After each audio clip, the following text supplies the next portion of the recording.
honor to bestow the HerStory Award of the Women's Federation for World Peace USA and hereby recognize Dr. Onyioha and Osimiri on this day, 25th of June, 2022.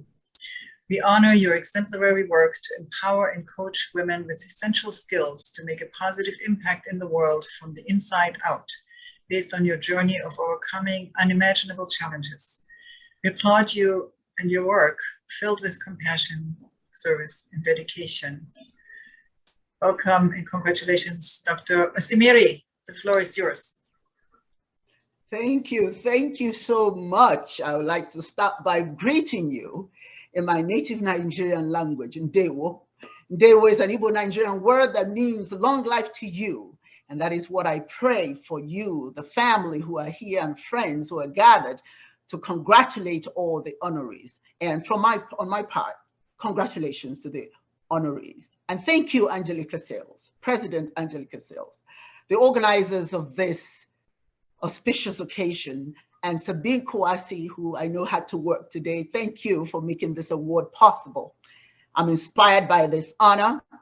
Let me take a moment and thank my sister, my brother, my son, daughters, all of them are on here, and some of my good friends. Thank you for being here. I would like to share a reflection. How did I get here? What are some of the motivating factors that got me here? We're all products of our experiences, as you well know, and we all perform at different levels of consciousness. There is an Igbo Nigerian proverb that states, which means there's nothing that the eyes see that will cause them to bleed. Nothing that happens to you should hinder your rise. Everything that we experience is the universe connecting the dots to set the course of our journey. Our journey may be laden with mystery, the road we travel rocky or smooth, the path weedy with challenges that help us build our muscles, obstacles that make us move fast on our feet. But with just the right mindset, our triumph will be laid to bear ultimately.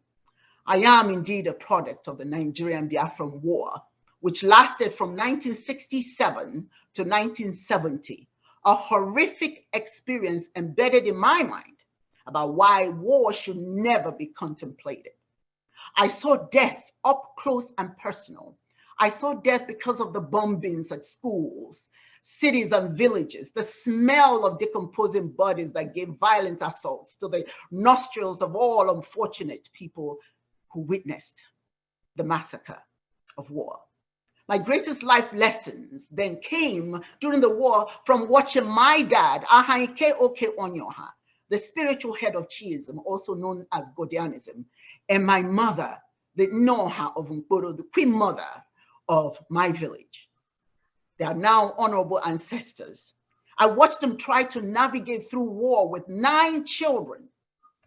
I watched them as they struggled to feed us with limited food, limited resources. I learned about flexibility by watching my mother prepare food with vegetables that she harvested from the bushes. There was no food, but she was so creative, she could find anything and cook and feed the family. I learned about survival when we ate unusual foods in the absence of real food.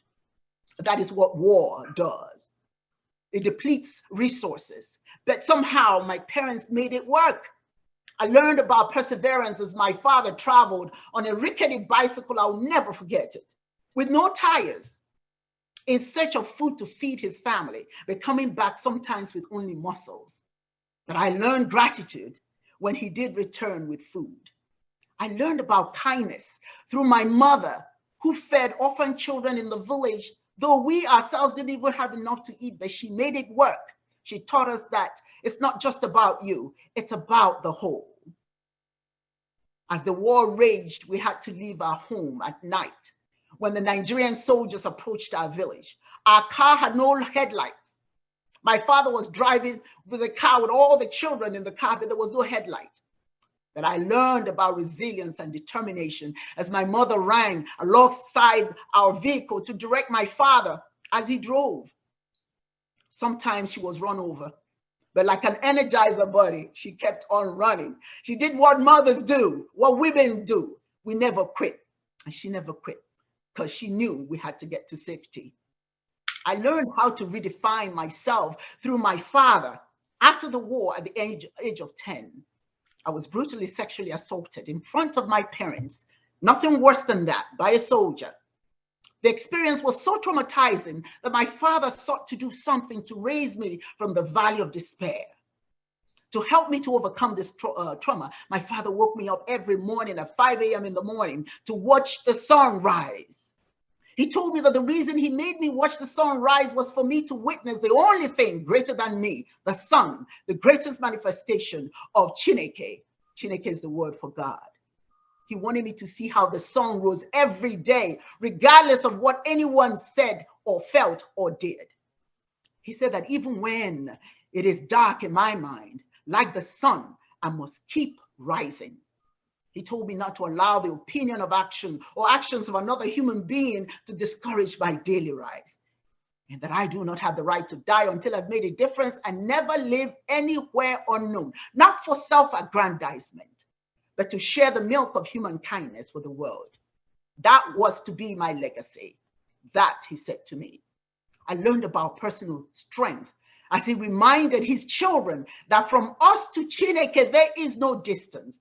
That right where we are, the renewing, the reaffirming and reassuring power of Chineke is there. These lessons became my modus operandi.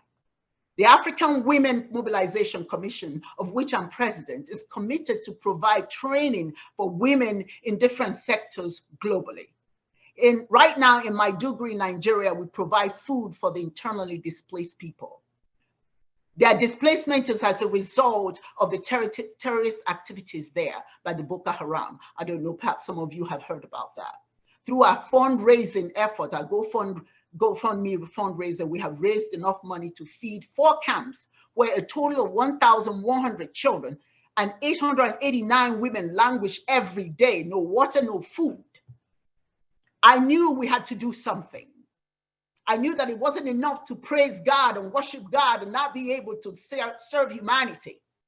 Now we've added the purchase of wheelchairs for the physically handicapped and the feeding of residents in a leper colony in the eastern part of Nigeria. Let me end with what my father said to me. What would your tombstone say when you leave this earth?